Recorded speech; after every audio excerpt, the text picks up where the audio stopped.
السلام عليكم ورحمة الله وبركاته. اللهم صل وسلم وبارك على سيدنا محمد أفضل الخلق وعلى آله وصحبه وسلم. ازيكم عاملين ايه؟ يا رب تكونوا بخير وصحة وسعادة وأحسن حال يا رب العالمين. النهاردة إن شاء الله جايلكم بروتين جديد ويوم جديد. حطوا بقى لايك للفيديو، عايزاكم كده تدعموا كده الفيديو بلايك. بصوا القناة دي بتاعتكم. أولا أنا بحب القناة دي عشان انتوا موجودين معايا فيها. ثانيا عشان أنا بحب شغلي. وكمان زي ما قلت لكم القناه دي بتاعتكم، يعني عايزاكم كده تكبروها لان انتوا بدعمكم ليا القناه هتكبر. فعايزين بقى العيله بتاعتنا تكبر كده وتبقى اكبر واكبر ان شاء الله. فطبعا ده مش هيحصل غير بيكم انتوا بس. انتوا اللي هتدعموا القناه ان هي تكبر. وزي ما قلت لكم طبعا القناه دي بتاعتكم قبل ما تكون بتاعتي كمان. وربنا يسعدكم جميعا جميعا يا رب العالمين. عايزاكم كده يعني بص تشوف الفيديو، اول ما تشوف الفيديو تحط اللايك على طول. وكمان بحب بقى اشكر كل متابعيني من جوه مصر وبره مصر، كلكم كده على راسي من فوق. ويلا بقى بينا على طول نبدا الفيديو بتاعنا النهارده. عايزه اقول لكم ان انا هشارك معاكم روتين ليلي. واخيرا اخيرا الحمد لله رب العالمين. يوم حلو مع ولادي، مع اسرتي الجميله، اسرتي البسيطه. الحمد لله على نعم ربنا علينا. بصوا يا جماعه، عيشوا حياتكم كده مع ولادكم بكل حب وسعاده وتفاؤل وامل في الله ان اللي جاي كله احسن وخير ان شاء الله. بصوا الحمد لله على ابسط النعم، يعني هي حاجه بسيطه جدا جدا. بس عايزه اقول لكم ان انا يعني يعتبر محرومه منها من فتره. عشان طبعا الناس اللي متابعيني عارفين ان انا يعني الفتره دي صعب عليا شويه، والفتره اللي فاتت يعني كلها بصراحه كانت صعبه جدا جدا. فما كنتش يعني ما كناش بنقعد مع بعض كتير، لا انا ولا ولادي ولا جوزي يعني. كان بقى ناس داخلين خارجين مش عارف ايه، من اول النهار كله كان بيبقى مكركبة. واليوم كله مش مظبط يعني. فطبعا ما كناش بنقعد مع بعض كتير. الولاد طبعا على طول يعني من المدارس للدروس مش عارف ايه، يجوا طبعا بقى هبطانين، وانا كمان بكون هلكانه طول النهار. وكمان شويه التعب اللي كانوا يعني جولي دول، فالحمد لله يعني رب العالمين. ما عادش كده يعني في يوم ان احنا نقعد فيه كده مع بعض في جو كده يكون لطيف بالليل كده، جو اسري زي ما انتوا عارفين بقى ليالي الشتاء. فاخيرا لقيت بقى النهارده يعني انسب وقت كده. يعني لقيته كده بصراحه يعني اليوم متظبط. وقعدنا كده مع بعض، فقلت الحمد لله. قلت بقى اما اقوم بقى اعمل لهم كده، نعمل كده يعني جو اسري كده من اللي انا صراحه بحبه وبعشقه جدا جدا جدا. يعني زي ما قلت لكم يا جماعه، عيشوا كده حياتكم مع اولادكم. الولاد مش هيفضلوا طبعا صغيرين، مش هيفضلوا طول العمر ولاد. يعني بكره هيكبروا كل واحد بقى يتلاهى في حياته وكده. كمان انا من النوع اللي بحب ان انا اتلم مع اسرتي يعني البسيطه كده، صغيره كده، نحس بالدفى كده مع بعض. فالحمد لله رب العالمين. قلت طبعا مش معقول يعني اشارك معاكم مثلا اكون زعلانه ولا تعبانه ولا كده. فقلت بقى النهارده بما اني مبسوطه اقوم والله العظيم كده اشارككم كده اليوم، واشارك معاكم كده الفيديو. وزي ما قلت لكم النهارده طبعا روتين مسائي هعمل فيه يعني حاجه كده بسيطه وسهره بسيطه كده مع اولادي. فيا رب الفيديو ان شاء الله باذن الله يعجبكم. زي ما انتم شايفين بقى قمت بقى على طول قلت بقى اما اقوم ادور كده على اي حاجه نعملها كده يعني ابسط بيها الولاد. فلقيت عندي بقى شويه الدل اللي انتوا شفتهم دول. وكمان بعت جبت زبدايه وجبت ايه تاني وجبت كمان زيتون. ده الحاجه بس اللي انا جبتها من بره. المهم زي ما انتم شايفين بقى جبت بولة. وكمان كان معايا حوالي كده يعني كيلو كده الا ربع من الدقيق. وهنعمل النهارده بيتزا، بس هنعملها بقى بطريقه بسيطه جدا جدا جدا. وكمان هنعملها بقى بيتزايه جامبو كده كبيره، بحيث برضو ان احنا يعني ما نكركبش الدنيا حوالينا مواعين كتير وتاخد معانا وقت ومجهود وكده. فطبعا زي ما انتم شايفين جبت بقى بولة، وكمان كان معايا كيلو الا ربع من الدقيق نخلتهم كويس جدا جدا. نزلت برشة ملح، رشة ومعلقة من السكر. وكمان نزلت بباكت من بيكنج باودر وظرف من الخميرة. وكان معايا كوباية من الزبادي، بس كانت كوباية كبيرة شوية فاخدت نصها عشان ده مش كيلو دقيق زي ما قلت لكم. واللهم صل على النبي. ومعلقة زعتر. وكمان كان معايا مية العجن وتلت كوباية من الزيت. نزلت بقى بالزيت واحدة واحدة. المهم بقى عملت المكونات كلها كده مع بعضها، وبعدين نزلت بقى بالمية برضو واحدة واحدة لحد طبعا كده ما العجينة لمت معايا. العجينة دي كلها خدت معايا حوالي كوباية وربع من المية. لان طبعا يعني زي ما قلت لكم ده كيلو الا ربع من الدقيق، فبياخد معاكي من حوالي كوباية ربع لكوباية ونص من المية، وكمان على حسب نوع الدقيق اللي عندك. المهم عجنتها طبعا العجينة طلعت معايا لينة، بس طبعا ما تكونش بتلزق في ايدك. تمام. هنا بقى ركنت العجينة كده على جنب عشان تخمر، وجِبت بقى هنا على طول حبّايتين من الطماطم، وكمان بصلاية متوسطة، و5 فصوص من التوم، وفرمتهم كده في الخلاط بنُص كوباية مَيّة، وحطيتهم كده في الكازرولة زي ما أنتم شايفين، حطيت عليهم رشة ملح، وكمان رشة من الكمون، وهاحط رشة من الزعتر، وكمان رشة من ال7 بهارات، وهارفعهم كده على النار على طول، بعد ما أحط طبعًا حوالي نقول كده معلقتين 2 من الزيت، ونرفعهم على طول على النار، وسِبت بقى العجينة تخمر، وكمان التسبيك أو الصلصة بتاعة البيتزاية تتسبك براحتها على البوتاجاز، وهدّيت عليها قُلت بقى على ما تخمر العجينة والتسبيكة تتسبك يكون كده قعدنا شوية قدّام الشاشة كده مع الولاد، زي ما أنتم شايفين كنا ساعتها كان الماتش شغال نهائي كأس العالم زي ما أنتم شايفين، فقعدت بقى أتفرّج معاهم، كانت فرنسا والأرجنتين بيلعبوا مع بعض، فطبعًا كانوا في الوقت ده كانوا متعادلين، فأنا جيت بقى قعدت معاهم شوية أشوف الماتش وصل لإيه ومش عارف إيه،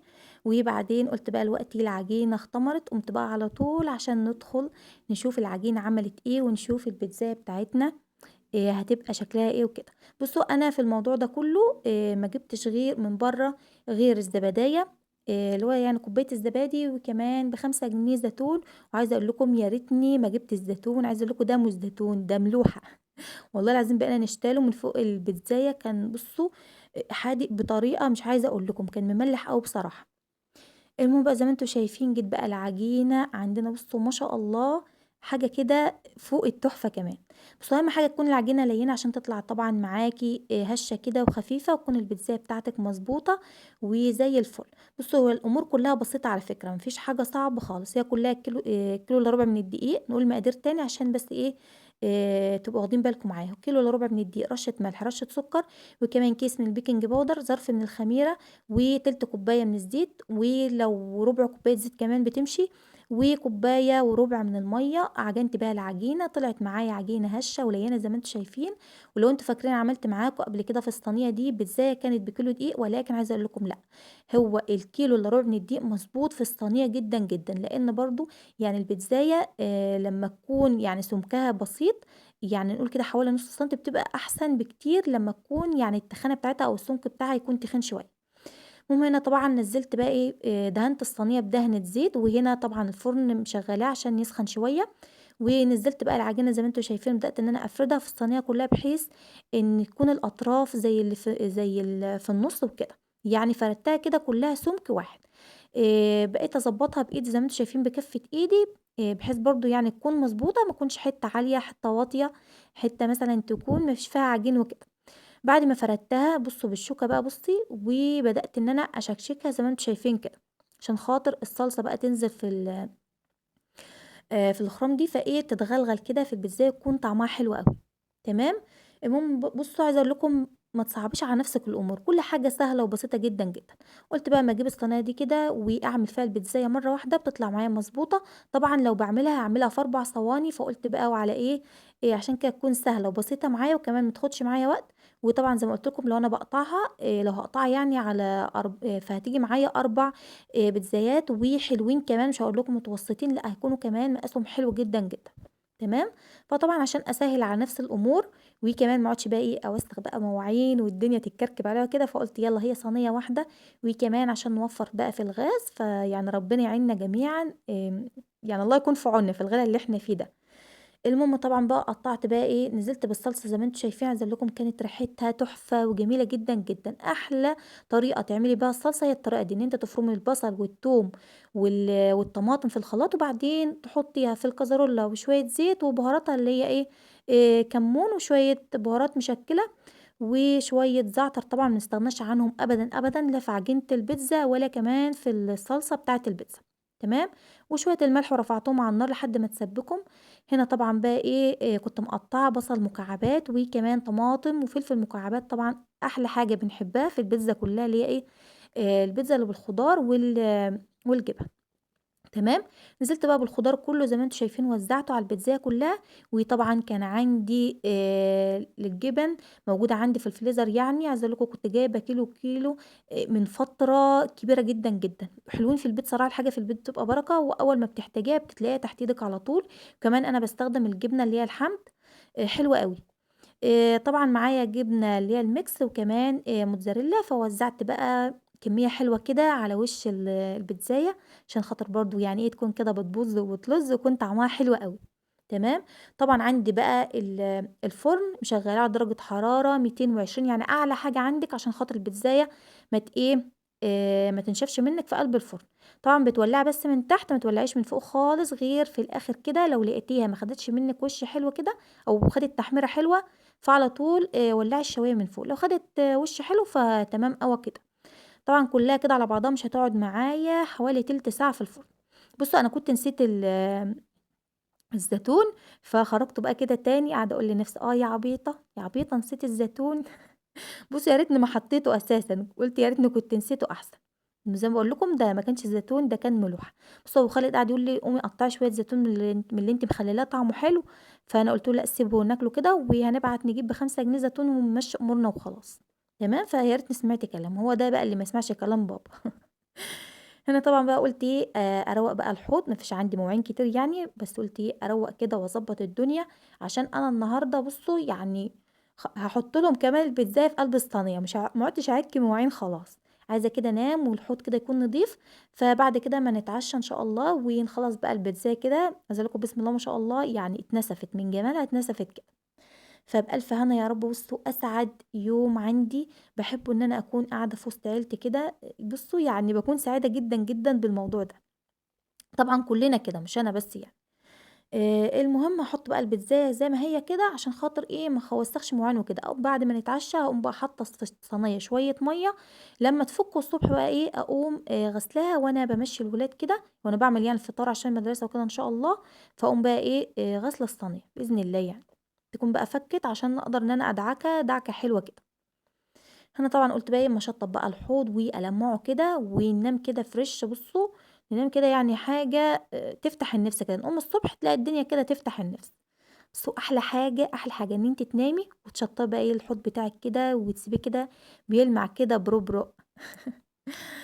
هنا طبعًا بعد ما غسلت المواعين، غسلت الحوض وكمان جِبت بقى الفوطة ولمّعت بقى نشّفت الحوض كُلّه ما فيش عليه ولا نقطة مَيّة واحدة. تمام، طبعًا قُلت بقى إيه مش هارككم كده الروتين الليلي. بُصّوا زي ما قُلت لكم باقول لكم على طول أنا نِفْسي يعني أعيش معاكم كده لحظة بلحظة، أنتم بتوحشوني جدًا، جدًا، جدًا، عايزة أعيش معاكم كل أيامي كده إن شاء الله بإذن الله بسعادة وهنا واللي جاي كُلّه أحسن وأفضل بإذن الله، ودايمًا تفائلوا بالخير بإذن الله تجدوه إن شاء الله. هنا طبعًا بس كده لمّعت بقى الحوض وخلّصت وضبّطت الدنيا، وطبعًا البيتزاية عندنا في قلب الفرن أول ما هتخلص هنخرّجها كده على طول ونشم بقى أحلى وأجمل ريحة بيتزا في الدنيا كلّها، كفاية إن أنتِ عاملاها بإيدِك يا سِت الكل، كفاية إن أنتِ ضامنة نضافتها، ضامنة الجودة بتاعتها عشان خاطر برضه أطفالِك، وعايزة أقول لكم يعني هي الحاجة في البيت مش هاقول لكم إن هي مش عارفة إيه، لأ هي عادة برضه بتكلّف، يعني كل حاجة عادة بتكلّف.